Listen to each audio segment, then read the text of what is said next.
Hello friends, welcome to my channel. तो चलिए आज की कहानी की ओर। फ्रेंड्स, आज की ये जो कहानी है वो मेरे फ्रेंड की है, जिसने अपनी आप बीती मुझे बताई। तो मैंने सोचा कि मैं आप लोगों से ज़रूर इसको साझा करूं। तो चलिए कहानी की ओर।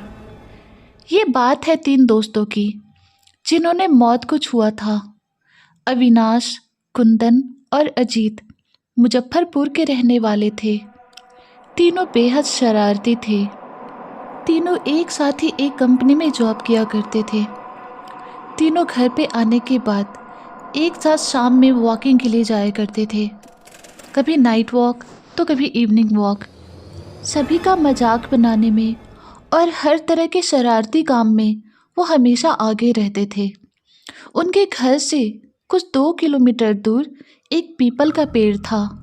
उस पेड़ के बारे में सभी के बीच एक बात फैली हुई थी कि वो पेड़ भूतिया पेड़ है। एक दिन तीनों दोस्तों ने उस भूतिया पेड़ की सच्चाई को जानने का फैसला किया।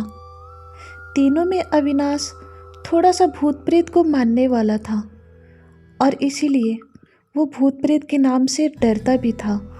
पर अजीत और कुंदन के सामने मजाक न बने, इसीलिए वो बिना किसी बहाने के उन लोगों के साथ जाने को तैयार हो गया। तीनों ने तय किया कि रात को खाना खाने के बाद उसी जगह पे वॉक पे चला जाए। वॉक का वॉक भी हो जाएगा और उस भूतिया पेड़ की सच्चाई का भी पता चल जाएगा।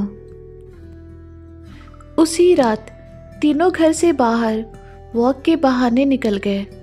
लगभग रात के 9 बज रहे थे। जैसे ही तीनों उस पेड़ के पास पहुँचे, वैसे ही वहाँ के हवा में एक अजीब सी बदबू आने लगी और उस हवा में हल्की सी घुटन भी होने लगी। अभी वे एक दूसरे से कुछ बोलते भी कि अचानक अविनाश के कानों में हल्की सी फुसफुसाहट की आवाज़ हुई। तो वो अंदर से काफ़ी डर गया, पर फिर भी उसने अजीत और कुंदन से कुछ नहीं कहा। फिर अचानक कुंदन को लगा कि कोई उसके कंधे पे हाथ रख रहा है। तो कुंदन ने अचानक अविनाश और अजीत से कहा कि पता नहीं क्यों मुझे ऐसा लगा कि किसी ने मेरे कंधे पर हाथ रखा। अभी कोई कुछ समझ ही पाता कि तभी एक लड़की के रोने की आवाज़ें आने लगी।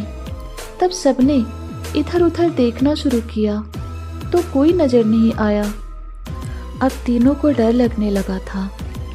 अब थोड़ी देर बाद वो कुछ सोच पाते या समझ पाते कि अचानक वो रोने की आवाज़ जोर जोर से हंसने की आवाज़ में बदल गई।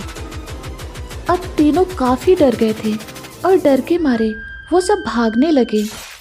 तो अचानक कुंदन को लगा कि किसी ने उसके पैर को पूरी तरीके से जकड़ लिया है।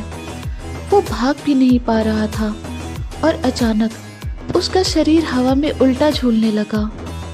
अब तो अविनाश और अजीत के डर का ठिकाना न रहा।